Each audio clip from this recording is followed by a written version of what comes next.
Ingat dengan bocah viral, nyanyi Chulametan Medmed, penampilan terbarunya bikin pangling. Sempat viral pada tahun 2020, Risa kini semakin cantik. Atas komentar dari publik yang positif itu, Risa pun tersipu. Seperti diketahui, Risa pernah disorot Satu Indonesia karena membuat video sambil berbicara cepat dalam bahasa Sunda. Dalam ucapannya tersebut, Risa mengucap kata-kata ikonik yang akhirnya viral, yakni Chulametan. Imbas dari keviralan itu, Risa pun direkrut oleh label The Legacy ID hingga akhirnya dibuat lagu berjudul Chulametan Medmed.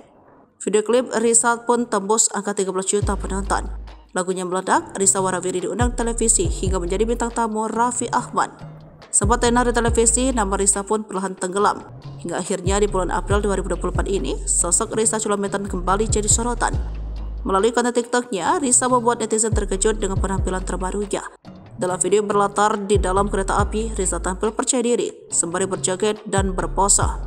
Mengenakan jilbab hitam dan kemeja bergaris, Risa tampak merias dirinya dengan make up tipis. Namun justru penampilan Risa ramai dipuji netizen. Publik ramai menyebut Risa sebagai cantik dan glow up.